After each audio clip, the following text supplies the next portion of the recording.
بسم اللہ الرحمن الرحیم۔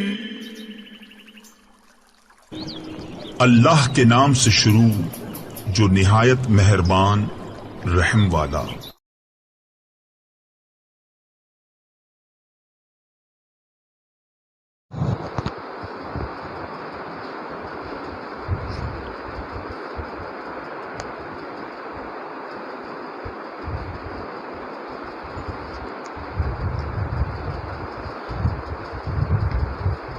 اعوذ باللہ من الشیطان الرجیم، بسم اللہ الرحمن الرحیم۔ ربنا وابعث فیہم رسولا منہم یتلو علیہم آیاتک ویعلمہم الکتاب والحکمت ویزکیہم انک انت العزیز الحکیم۔ ربنا وابعث فیہم، اے ہمارے پروردگار ان میں مبعوث فرما، رسولا منہم، ان میں سے ایک عظیم الشان پیغمبر، یتلو علیہم، جو ان پر تلاوت کریں، آیات کا، تیری آیتوں کی، وَيُعَلِّمُهُمُ الْكِتَابَ وَالْحِكْمَةَ، اور وہ ان کو کتاب اور حکمت کی تعلیم دیں، وَيُزَكِّيهِمْ، اور وہ ان کا تزکیہ کریں، ان کو پاک کریں، اِنَّكَ أَنْتَ الْعَزِيزُ الْحَكِيمُ، بے شک تو کمال قدرت اور کمال حکمت کا مالک ہے۔ سورہ بقرہ کی آیت نمبر 129 ہے۔ اس آیت میں رسول اللہ مبارک کے چونکہ فرائض منصبیہ کا ذکر تھا، قرآن کا ہر لفظ ایسا ہے۔ حضرت شاہ ولی اللہ محدث دہلوی رحمۃ اللہ علیہ فرماتے ہیں، جب میں قرآن کے کسی آیت اور لفظ کے گہرائی میں دیکھتا ہوں تو اتنا گہرا سمندر نظر آتا ہے کہ جس کا مجھے کوئی کنارہ نظر نہیں آتا۔ تو قرآن کریم یہ اللہ تعالیٰ کا کلام ہے، اس کے ایک ایک لفظ کے جو اسرار اور حکم ہیں، جو اس کی حکمتیں اور اس کے معانی ہیں، وہ رب ہی جانتے ہیں اور اللہ والے ہی جانتے ہیں۔ بہرحال یہ الفاظ چونکہ ذرا تفصیل طلب تھے، تو پہلا لفظ تھا یتلو علیہم آیاتک، تلاوت آیات، اس پر میں نے تھوڑی سی بات عرض کی تھی۔ پھر دوسرا تھا یعلمہم الکتاب، کتاب کی تعلیم۔ تیسرا لفظ ہے حکمت، حکمت کے بارے میں مختلف حضرات کی مختلف تحقیقات ہیں کہ حکمت سے مراد کیا ہے۔ زیادہ تر مفسرین حکمت سے مراد رسول اللہ مبارک کی احادیث لیتے ہیں۔ رسول اللہ صلی اللہ علیہ وآلہ وسلم کی احادیث یہ حکمت کی تعلیم ہے۔ اسی طرح معرفت افضل الاشیاء بافضل العلوم، یہ بھی حکمت ہے۔ کائنات میں جو سب سے افضل ہے اس کی پہچان افضل علم سے، اور کائنات میں سب سے افضل اللہ کی ذات ہے، تو اللہ کی معرفت یہ حکمت ہے، اور یہ پیغمبر کے سامنے ذانوی تلمس طے کرنے کے بغیر مل نہیں سکتی، کیونکہ معرفت وہی پہچان کروائے گا جس کو خود پہچان ہوگی، اور جس کو خود پہچان ہے وہ صرف پیغمبر ہیں، انبیاء علیہم السلام ہیں۔ تو بہرحال اس حکمت سے مراد رسول اللہ مبارک کی احادیث ہیں۔ چوتھی چیز وَيُزَكِّيهِمْ، اور ان کا تزکیہ، جس عظیم الشان امت کی دعا کی ہے حضرت ابراہیم اور اسماعیل علیہ السلام نے کہ ہماری اولاد میں سے ایک امت پیدا فرمائیں، اور اس امت میں ایک ایسے عظیم الشان پیغمبر مبعوث فرمائیں جو یہ کام کرے، اور چوتھا کام یہ ہو وَيُزَكِّيهِمْ، وہ ان کا تزکیہ کریں۔ تزکیہ کا معنی ہے ظاہری اور باطنی ہر قسم کی گندگیوں سے پاک کرنا، اور شریعت کی تعلیم یہی ہے۔ شریعت اپنے ماننے والوں کو کسی بھی حالت میں ظاہراً اور باطناً گندہ دیکھنا پسند نہیں کرتی، ظاہری طور پر بھی 5 وقت کی نماز ہے، اور ہر وقت شریعت چاہتی ہے کہ انسان کیا ہو؟ پاک صاف رہے۔ الطہور شطر الایمان، پاکیزگی، طہارت یہ ایمان کا حصہ ہے۔ تو ظاہری طور پر بھی پاک ہو، یہ کوئی چیز نہیں ہے۔ ہمارے ہاں بعض لوگوں کا ذہن یہ ہوتا ہے کہ جو بندہ بالکل گندا رہے اور بدبو آتی رہے، ہم کہتے ہیں نہیں یہ بڑے اللہ والے کوئی نہیں ہوتے۔ رسول اللہ مبارک سے بڑھ کر اللہ والے کون ہو سکتے ہیں؟ کوئی ہے؟ رسول اللہ صلی اللہ علیہ وسلم، حالان کہ رسول اللہ مبارک کا جسم اطہر خود معطر تھا، رسول اللہ مبارک کا جسم خود معطر تھا۔ ابھی بھی ہمارے استاد محترم تھے ڈاکٹر سید شیر علی شاہ صاحب رحمہ اللہ تعالی رحمتاً واسعہ، وہ 18-20 سال مدینہ منورہ میں رہے، تو فرمایا کرتے تھے مدینہ منورہ مسجد نبوی میں باقاعدہ درس دیتے تھے قرآن کریم کا، اللہ نے بڑا نوازا تھا ان کو۔ تو وہ فرماتے تھے کہ ایک جگہ میں جامعہ اسلامیہ جو یونیورسٹی ہے مدینہ منورہ کی، وہاں سے میں مسجد نبوی کی طرف آ رہا تھا پیادل، تو راستے میں نے دیکھا کچھ لوگ اکٹھے تھے، میں بھی چلا گیا، وہاں کافی لوگ جمع تھے۔ میں نے کہا کیا ہوا؟ کہنے لگے دیکھو مٹی سے خوشبو آ رہی ہے، مٹی سے خوشبو آ رہی تھی۔ وہاں کوئی کھمبے کے لیے نئی کھدائی ہو رہی تھی۔ ایک تو مدینہ منورہ میں جو خوش نصیب جاتے ہیں وہ دیکھتے ہیں کہ دن رات وہاں کھدائیاں ہوتی ہیں، آج یہ بلڈنگ بناؤ، کل وہ گراؤ، اس کی جگہ دوسری بناؤ، اس کو گراؤ، تیسری بناؤ، چوتھی بناؤ، ہر 5-6 سال کے بعد بلڈنگیں گرتی ہیں، نئی بنتی ہیں۔ نئی زمین کی کھدائی آج بھی مدینہ منورہ میں کرے تو اس مٹی سے خوشبو آتی، اور یہ رسول اللہ مبارک کے جسد اطہر کی وجہ سے۔ خلق الملیحۃ وہی مسک ہتکھها ومسیرها فی اللیل وہی زکاء۔ صحابہ کرام فرماتے ہیں کہ ہم رسول اللہ مبارک کو اس طریقے سے ہمیں پتہ چلتا کہ حضور ادھر گئے کہ اس راستے سے خوشبو آ رہی ہوتی تھی، کہ بھئی اس راستے سے خوشبو آ رہی ہے۔ جیسے شکاری جب ہرن کا شکار کرتے ہیں تو وہاں سے باقاعدہ مشک کی خوشبو آتی ہے اس کے پیشاب سے، تو پتہ چلتا کہ یہاں خوشبو ہے، یہاں کہیں نہ کہیں ہرن ہے۔ رسول اللہ مبارک کو جب صحابہ کرام دیکھتے تھے کہ حضور دائیں گئے بائیں گئے، کس گلی میں گئے، تو وہاں سے باقاعدہ خوشبو آ رہی ہوتی تھی۔ رسول اللہ مبارک آرام فرما رہے تھے، گرمی کا موسم تھا، اور باقاعدہ جسم اطہر سے پسینہ بہ رہا تھا۔ ام سلیم رضی اللہ تعالی عنہا وہ پسینہ اکٹھا کر کے باقاعدہ بوتل میں ڈالا۔ دیکھتے رسول اللہ مبارک آنکھ کھلی، فرمایا کیا کر رہی ہیں؟ فرمایا حضور دنیا دوسری خوشبو استعمال کرے گی، میں نے یہ خوشبو استعمال کرنے۔ فرمایا احسنت یا ام سلیم، آپ نے اچھا کیا، آپ نے یہ اچھا کیا۔ رسول اللہ بتانا صرف یہ چاہتا ہوں کہ حضور کا جسد اطہر جسم مبارک معطر تھا، لیکن اس کے باوجود حضور صلی اللہ علیہ وسلم فرماتے ہیں حبب الی من دنیاکم الثلاث، تمہاری دنیا کی چیزوں میں سے مجھے 3 چیزیں پسند ہیں، ان میں سے ایک خوشبو ہے۔ کیا ہے؟ خوشبو، عورت، اور فرمایا کہ کیا؟ قرۃ عینی فی الصلاۃ، میری آنکھوں کی ٹھنڈک نماز میں ہے۔ تو بہرحال رسول اللہ صلی اللہ علیہ وآلہ وسلم نے طہارت، پاکیزگی کہ ظاہر بھی پاک ہو اور کیا ہو؟ باطن بھی پاک ہو۔ اب باطن کو پاک کرنے کے لیے پھر کسی ایسے شخص کے پاس جانا پڑتا ہے جس کا اپنا باطن پاک ہو۔ اسی کو تزکیہ نفس کہتے ہیں، اسی کو بیعت اور سلوک کہتے ہیں، اسی کو احسان کہتے ہیں۔ حدیث جبریل میں بارہا سنا چکا ہوں، حدیث جبریل میں حضرت جبریل علیہ السلام ایک سوال کرتے ہیں، مل احسان، اللہ کے محبوب صلی اللہ علیہ وسلم یہ احسان کیا ہے؟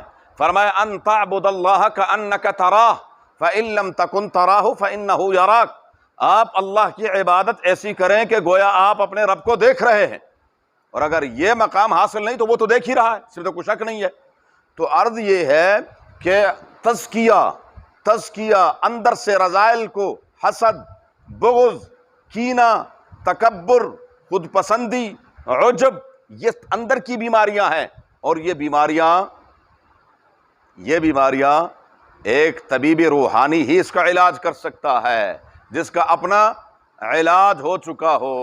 ہمارے ہاں تو غضب پر غضب یہ ہے، ہاں بدقسمتی یہ ہے بہت بڑا وکیل ہو اور اس کے بیٹے نے لا نہ پڑھی ہو تو آپ اپنا کوئی کیس اس کے پاس لے کے جائیں گے؟ ہاں کیوں؟ اس کا باپ اتنا بڑا وکیل جو تھا اس نے خود نہیں پڑھا تو آپ کہتے ہیں نہیں جی وہ خود وکیل نہیں ہے، ٹھیک ہے باپ وکیل تھا۔ ایک آدمی بہت بڑا ڈاکٹر ہے اور بیٹے نے میڈیکل نہیں پڑھا، وہ بہترین انجینئر ہے، تو کیا علاج کے لیے اس کے بیٹے کے پاس جائیں گے کہ جس کا باپ اچھا ڈاکٹر تھا تو بیٹا بھی کیا ہے؟ لیکن یہاں کیا ہے؟ ماشاء نہ پوچھو جی، یہ بڑی ہستی کی گدی نشین ہے، گدی نشین سوٹوں پہ سوٹے لگا رہا ہے، چرس پی رہا ہے، بھنگ پی رہا ہے، کتے اور بٹیر لڑا رہا ہے، بڑی بڑی مونچھیں رکھی ہوئی ہیں، ایسا بیٹھا ہوا ہے، عورتیں آ رہی ہیں اور اس کو دبا رہی ہیں، جاہل آ رہے ہیں اس کے سامنے سجدریز ہو رہے ہیں، یہ تزکیہ؟ کلا وحاشا، ممکن ہی نہیں ہے، ایسا نہیں ہے۔ اگر اس میں کوئی وراثت ہوتی تو خدا کی قسم نوح علیہ السلام کا بیٹا کنعان کبھی غرق نہ ہوتا۔ دنیا کے معاملات میں ہمارا ذہن بہت اچھی طرح کام کرتا ہے، ہم دیکھتے ہیں کہ ہاں جی ٹھیک ہے باپ ڈاکٹر ہے، بیٹے نے بھی پڑھی ہے کہ نہیں پڑھی، میڈیکل پڑھا نہیں پڑھا، باپ انجینئر تھا بیٹا انجینئر، اس نے انجینئرنگ سے کچھ تجربہ کچھ وہاں سے کچھ پڑھا کہ نہیں پڑھا۔ لیکن یہاں کیا ہے؟ باپ پیر تھا تو بیٹا کیا ہے؟ آٹومیٹک پیر ہے۔ باپ مولوی صاحب تھے تو بیٹا کیا ہے؟ آٹومیٹک مولوی صاحب ہے، اس کو کچھ پڑھا، اس نے مدرسے گیا نہیں گیا مسئلہ ہی کوئی نہیں۔ اور ہم نے تو بہت آسان کر دیا، جس کی داڑھی اس کو کیا کہتے ہیں؟ مولوی صاحب، بڑی اچھی بات ہے۔ ہاں جی، بات یہ ہے ایسا نہیں ہے، باقاعدہ یہ سیکھنا پڑتا ہے، اپنی اصلاح کرانی پڑتی ہے۔ جس کی اپنی بیچارے کی میری طرح اصلاح نہیں ہوئی تو وہ دوسرے کی کیا اصلاح کرے گا؟ تو دونوں باتیں ہوں، تعلیم بھی ہو، اخلاق بھی ہوں۔ اخلاق یہ تعلیم سے نہیں آتے، یہ تعلیم سے نہیں آتے، کسی صحبت میں بیٹھیں گے، کسی کی صحبت میں۔ اللہ تعالیٰ نے ہدایت کے لیے صرف کتاب نازل نہیں فرمائی، ساتھ پیغمبر کو بھی کیا کیا ہے؟ مبعوث فرمایا ہے۔ صرف تعلیم کافی نہیں ہے، اگر تعلیم کافی ہوتی تو اللہ تبارک و تعالیٰ قرآن کریم نازل فرما دیتے، ہر ایک کے ہاتھ میں قرآن کریم اپنی اپنی زبان میں ہوتا اور پڑھتا اور اس سے اپنی اصلاح کرتا۔ نہیں، ایسا نہیں ہے، تعلیم بھی ضروری ہے اور کیا ہے؟ صحبت بھی ضروری ہے۔ جی جب اللہ والوں کی صحبت میں بیٹھیں گے، اللہ والوں سے صحبت حاصل کریں گے، اور صحبت کا اثر ہوتا ہے، صحبت کا اثر ہوتا ہے، جیسی صحبت میں بیٹھیں گے ویسا ہی اثر ہوگا۔ دنیا داروں کی صحبت میں بیٹھیں گے تو فوراً کیا کہیں گے؟ دنیا کی باتیں۔ اللہ والوں کی پہچان یہ ہے، بڑا آسان جملہ رسول اللہ مبارک نے فرمایا، عباد اللہ اذا رؤوا ذکر اللہ۔ کوئی مشکل ہے؟ کوئی مشکل نہیں ہے۔ لوگ کہتے ہیں جی کیسے جائیں جی، کس کے پاس جائیں؟ رسول اللہ مبارک نے فرمایا اس کے پاس جاؤ جس کے پاس بیٹھ کر آپ کو اللہ یاد آ جائے،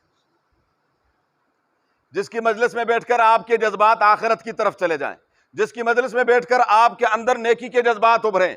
اور جو میرا جیسا بالکل کیا ہے؟ چٹا، بالکل کوڑا ہے، اس کو کچھ پتہ نہیں ہے، اس کی مجلس میں بیٹھ کر اچھا جی آج کل پراڈو کی کیا قیمت چل رہی ہے، اچھا جی لینڈ کروزر کیا قیمت چل رہی ہے، اچھا جی باہر سے جو گاڑیاں آ رہی ہیں ان کا کیا معاملات چل رہے ہیں، اچھا جی ڈی ایچ اے کا کیا ریٹ چل رہا ہے آج کل، وابڈا ٹاؤن کا کیا ہے، بحریہ ٹاؤن میں پلاٹ کا کیا ریٹ ہے۔ بات سمجھ جائیں، دو پیسے کا نہیں ہے، اس کے کیا ہے؟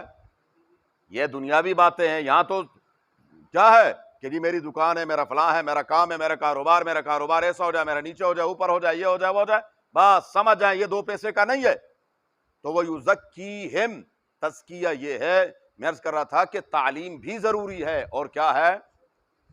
صحبت بھی ضروری ہے۔ تعلیم کی مثال علماء نے بڑی عجیب دی ہے۔ تعلیم کی مثال ہے راستہ، تعلیم کی مثال ہے پٹڑی، ریل کی پٹڑی ہے نا، ریل کی پٹڑی ہے، یہ تعلیم ہے، یہ علم ہے۔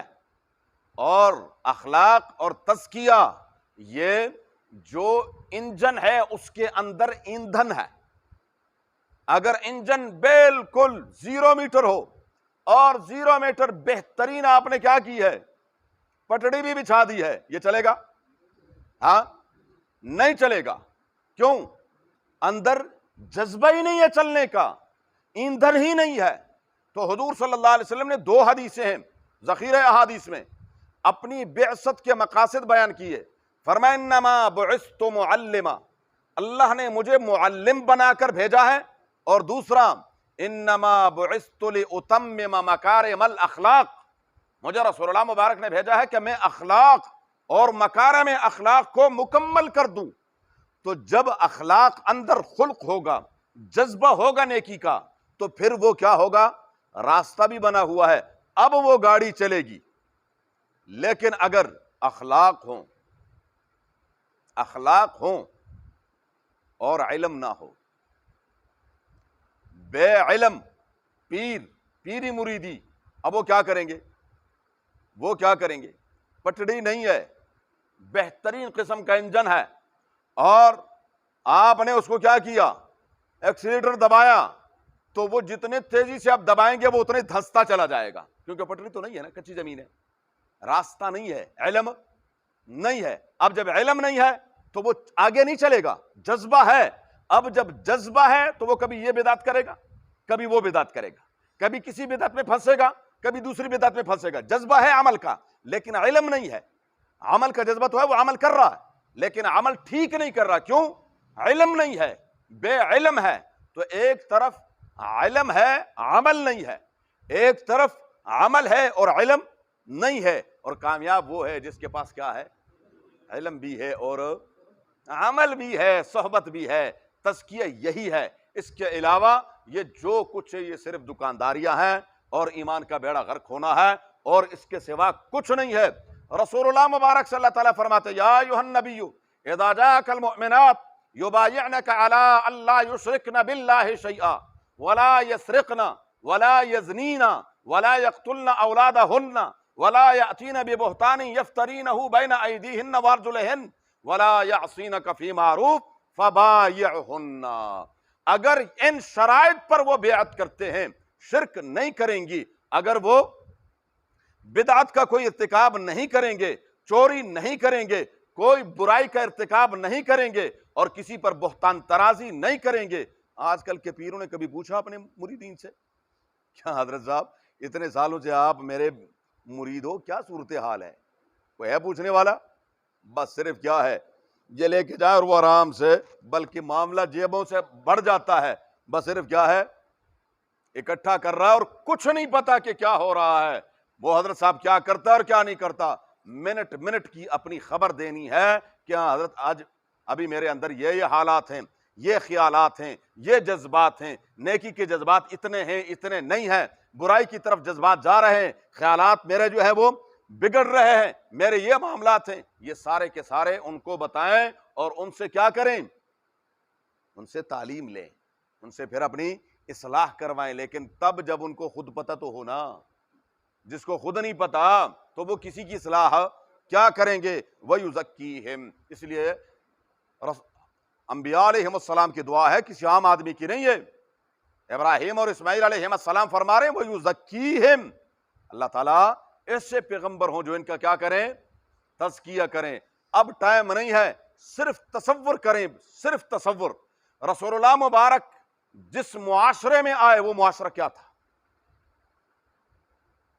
جن کو جہلائے عرب کہتے تھے. جہلائے عرب، ان پڑھ، چٹے، جاہل، ہر برائی ان کے اندر. لیکن جب رسول اللہ مبارک نے ان کا تزکیہ کیا، پھر قرآن کہتا ہے محمد الرسول اللہ والذین معہ اشداء علی الکفار رحماء بینہم تراہم رکعا سجدا یبتغون فضلا من اللہ ورضوانا سیماہم فی وجوہہم من اثر السجود ذالک مثلہم فی التوراۃ. یہ ویسے ان کی صفات اللہ تعالیٰ نے بیان نہیں فرمائے. کہیں فرمایا اولئک هم الصادقون، اولئک هم الراشدون، اولئک، رب العالمین فرماتے ہیں اولئک هم المتقون، اور فرمایا رضی اللہ عنہم ورضوا عنہ. یہ اسی معاشرے کے لوگ ہیں کہ جن کے اوپر روم اور فارس والے حکومت نہیں کرنا چاہتے تھے. رسول اللہ مبارک نے پھر ایسا ان کو کندن بنایا کہ پھر دنیا ان سے رہنمائی لے رہی تھی.